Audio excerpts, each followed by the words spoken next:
Big right hand from Stipe Miocic. He's starting to break down Shane Del Rosario. He's badly hurt, Mike. Fabricio aggressively attacking.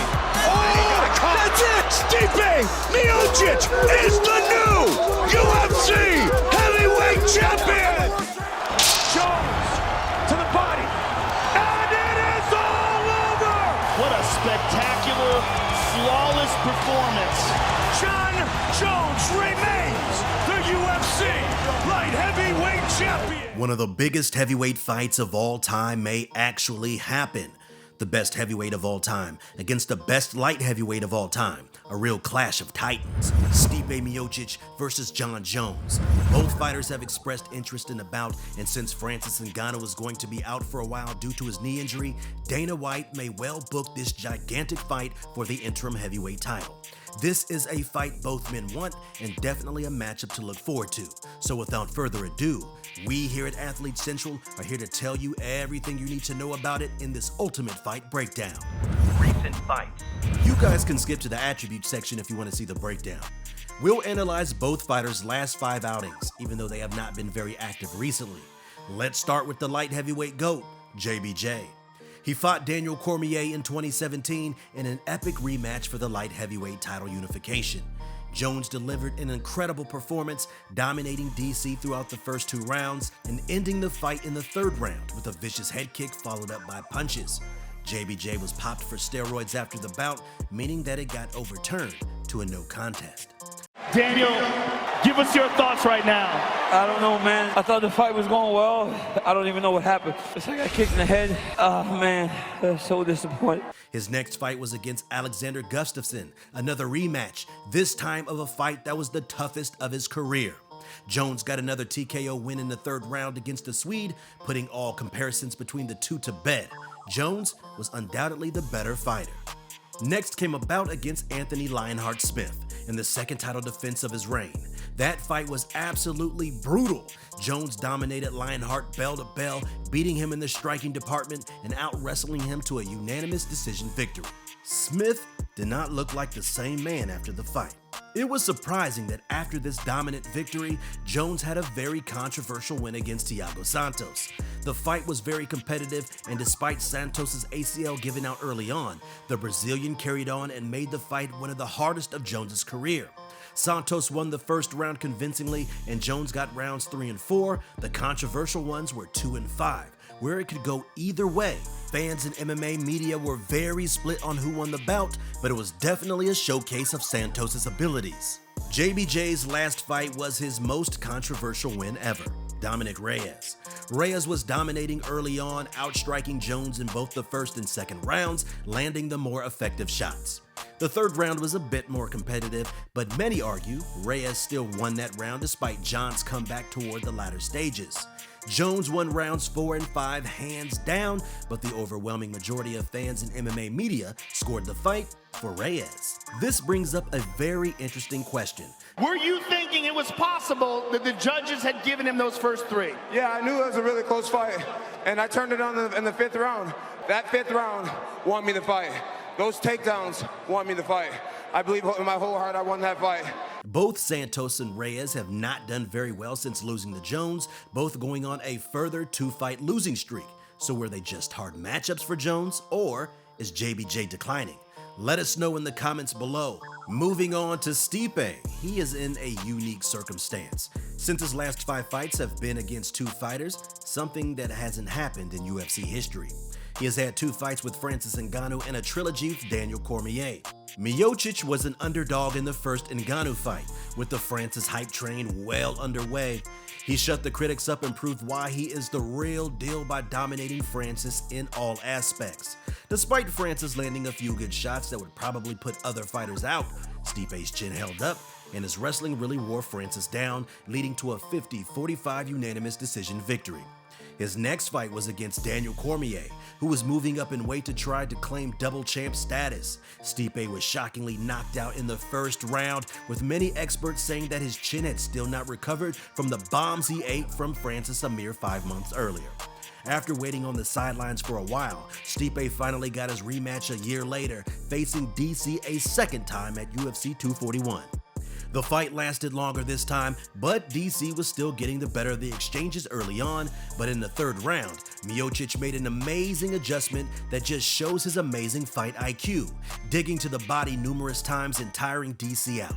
This led to a spectacular TKO win in the fourth round, and the belt returned to Cleveland. Fun fact: Stipe Miocic is also a firefighter in his hometown of Cleveland, so he was keeping busy in the off year he had. Not only does the man beat up people for a living, he also helps people. A very amusing contrast, but it shows that he has a heart of gold and never forgets his roots, repping Cleveland every single time he steps into the octagon. Is he good as a firefighter? Yeah, yes. His heart's into it. You know, that's what we ask guys to, come here and have your heart into the job and treat everyone like your mom. Plus, he's nice and strong, so he can carry and lift a lot of heavy stuff for us. The trilogy fight happened another year later in one of the best heavyweight title fights of all time.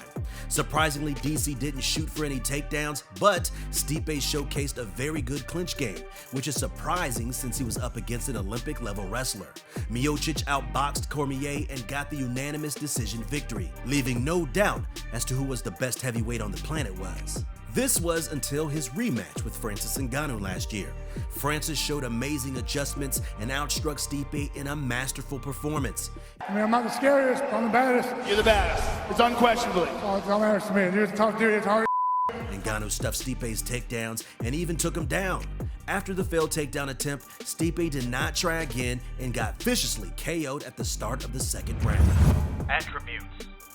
Let's take a look at their measurements. Jones has the longest reach in the UFC at 84 inches. Stipe's is 80, but everyone in the organization is inferior to John in that department. Both fighters are 6'4", but a huge difference is their age gap. John is turning 35 this year, while Stipe is in the twilight of his career as he is turning 40. Striking. Both fighters are known for their effective striking, but John is more prone to utilizing his kicks like the trademark oblique kick, and Stipe is an excellent boxer.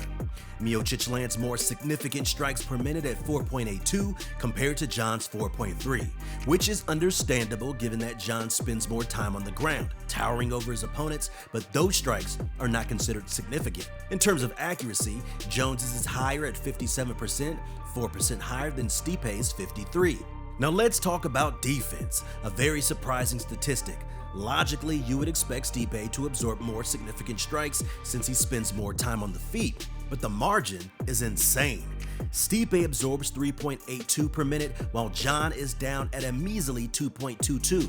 Some might say, yeah, it's because he spends most of his fights on top of his opponents, but his striking defense is also 10% higher at 64% compared to Stipe's 54%. When it comes to power, 14 of Stipe's 20 wins have come via KO TKO, while only 10 of John's 26 have come in that fashion. It seems that even though Stipe possesses more power, John has the more effective striking. Grappling. Let's move on to grappling, where John is expected to have a bit of an advantage. Their takedown average per 15 minutes is identical at 1.86, but their accuracy is very different. Jones lands 44% of the takedowns he attempts, while Miocic only lands 34% of them. Jones's wrestling pedigree is a good explanation for that, and the statistic is put on an even bigger pedestal considering people expect him to shoot more than they expect Stipe to. In terms of takedown defense, not many fighters attempt to take down either man, but Jones has a significantly higher defense rate at 95% compared to Stipe's 68%. In terms of BJJ, Jones attempts 0.4 subs per 15 minutes, while Stipe hasn't even attempted a submission throughout his time in the UFC. Miocic has 1 sub finish prior to signing for the company. Jones has 6 on his record, with the guillotine choke being his go-to. Clearly, Jones is statistically the better grappler. Prediction. This is a very interesting fight to break down since both men are skilled in all departments, but statistically, Jones seems like the superior fighter. However, one caveat is those statistics are over their entire UFC careers, and based on Jones's fight against Santos and Reyes, some people may say that he is declining, so the stats don't need to be taken at face value. The big question in this fight is whether Stipe can get into range. As we mentioned, Jones has a 4-inch reach advantage, and given the fact that he utilizes his kicks a lot, it can be difficult for fighters to get into range and initiate their game plan. If Stipe can get on the inside and utilize his boxing, he has a shot of beating JBJ. Jones has shown that on the ground he is almost unmatched, so it's highly unlikely that Miocic will try to take the fight to the ground. The flaws in JBJ's last fights have been in the stand-up, and it's been different aspects. Santos utilized his kicks very well to try and counter Jones because he possesses so much power in them. And Reyes utilized his boxing very well, beating Jones to the punch before getting tired. Given Stipe's lackluster kicking arsenal, Reyes' blueprint is more realistic. Miocic can try using his vicious combinations to overwhelm Jon, and we've seen him go 5 rounds multiple times. Cardio will not be that much of an issue, and given that Jon has never fought at heavyweight, the change in weight class might impact his cardio. He also has the power to knock Jones out. 7 of his last 9 victories have come via KO TKO. For Jones, it's mostly a matter of getting the fight to the ground, but this won't be very easy given Stipe's excellent grappling.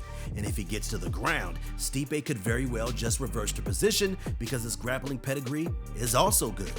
However, it is more likely that Jon would prevail if it hit the mat. He has smothered many previous opponents, and no one has showed him anything that he can't deal with so far. The amount of times he's gotten opponents in the crucifix position is insane, and his vicious ground and pound with the use of elbows is a thing of beauty. On the feet, he has to use his range effectively to not allow Stipe to come in the pocket. The efficient use of kicks will also be very important because he can't afford to tire himself with the added weight, and Stipe has shown his tremendous knockout power as we mentioned earlier, so trading punches at a distance fit for the man from Ohio is not a good game plan. Stipe's chin is suspect, given the wars he's had with Cormier and Ngannou. If Jones catches him with a head kick, it could be lights out for Miocic, so Jones definitely has more ways to win, also considering his submission game. The bookmakers favored JBJ in this one, putting him at a -150 favorite and Stipe as a +130 underdog. Thank you guys so much for watching today's video. Who would you put your money on? Drop your fight predictions in the comments below, and make sure to like and subscribe to never miss an Athlete Central video. Until next time.